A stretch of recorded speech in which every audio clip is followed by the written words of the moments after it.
युद्ध अपराधी के तौर पर उसको सजा मिलनी चाहिए। इसी मांग को लेकर हम यहाँ पर इकट्ठा हुए हैं।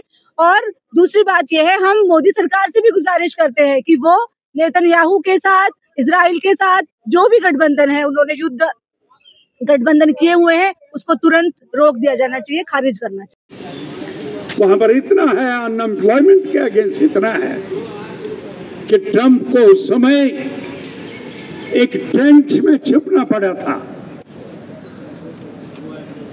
क्या है ये सारा? अमेरिकन इकोनॉमी अभी ध्वस्त हो रही है। क्यों? वहां पर इतना है, अनएम्प्लॉयमेंट के अगेंस्ट इतना है कि ट्रंप को उस समय एक टेंट में छिपना पड़ा था। क्या है ये सारा?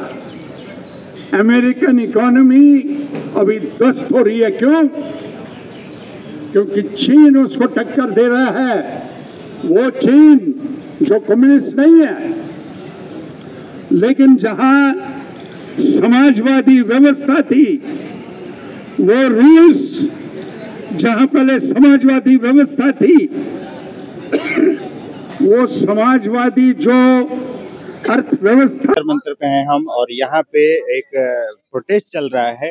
अमेरिका इजराइल द्वारा फिलिस्तीन को उपनिवेश बनाना बंद करो और ये रक्त पिपासा अमेरिका इजराइल गठजोड़ मुर्दाबाद। क्या कहेंगे आप आज के प्रोटेस्ट को लेकर? देखिए, आज हम लोगों ने जिस तरीके से 2 साल हो गए हैं और इजराइल में इजराइल के जो राष्ट्रपति हैं, प्रेसिडेंट हैं नेतन्याहू, उनके द्वारा फिलिस्तीन के ऊपर लगातार 2 साल से कत्लेआम किया जा रहा है, छोटे बच्चों का, महिलाओं का। और इतनी बुरी हालत वहां पर है कि जो छोटे बच्चे हैं, जिनके हाथ पैर अगर कट गए हैं, उनको बिना एनेस्थीसिया के उनका ऑपरेशन किया जा रहा है। आप सोच सकते हैं, ये बात कहते हुए भी दिल दहल जाता है, सुनते हुए भी दिल दहल जाता है कि क्या हालात हैं। उनके पास खाने के लिए खाना नहीं है, पीने के लिए पानी नहीं है। तो ऐसे युद्ध अपराधी को अभी तक दुनिया देख रही है कि वो लगातार अपराध करता जा रहा है और दुनिया शांत बनी बैठी है। ये कहीं पर भी इस चीज को हम स्वीकार नहीं कर सकते हैं। आज फ्लोटिला जो है वो समुद्र फ्लोटिला जिस तरीके से वहां पर जाने का उन्होंने साहस दिखाया, हम उनको सलाम करते हैं। और देश के पूरे विश्व के तमाम देशों से हम यही गुजारिश करते हैं कि एक साथ मिलकर नेतन्याहू के खिलाफ पूरे विश्व भर में एक आंदोलन, बड़ा आंदोलन होना चाहिए। एक दिन पूरा विश्व थम जाना चाहिए, क्योंकि हमारे सामने एक देश को नक्शे से मिटाया जा रहा है। 66,000 लोग मर चुके हैं, आधे बच्चे उसमें वो मर चुके हैं। हम अपने बच्चों को खाना खिलाते हैं तो हमें पैलेस्टीन के बच्चे याद आते हैं कि उनके पास खाना नहीं है, वो भूखे मारे मर रहे हैं। उनके पास हॉस्पिटलों पर बमबारी की जा रही है, वो हॉस्पिटलों में मर रहे हैं। पैदा हुए बच्चे सांस तक नहीं ले पाते हैं, वो मर जाते हैं। ये क्या हो रहा है?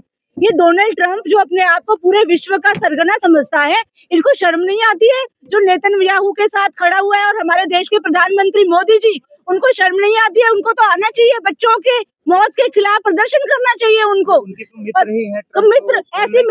ऐसी मित्रता को हम बिल्कुल अनचाहा करते हैं। ऐसी मित्रता नहीं होनी चाहिए। हम ऐसी मित्रता को डिस्कार्ड करते हैं कि अगर कोई मित्र क्रिमिनल है, हम उस मित्र के साथ कैसे खड़े हो सकते हैं? और वो तो वार क्रिमिनल है, बच्चों के हत्यारे हैं, महिलाओं के हत्यारे हैं। तो ये इसके खिलाफ आज हम पूरे विश्व को आह्वान करने आए हैं कि सबको इकट्ठा होकर लड़ाई लड़ने की जरूरत है, ताकि ये युद्ध जो है वो तुरंत रोका जा सके। और युद्ध को तुरंत रोकने के बाद नेतन्याहू के ऊपर वर्ल्ड कोर्ट में मुकदमा चलाया जाना चाहिए। एक युद्ध अपराधी के तौर पर उसको सजा मिलनी चाहिए। इसी मांग को लेकर हम यहाँ पर इकट्ठा हुए हैं।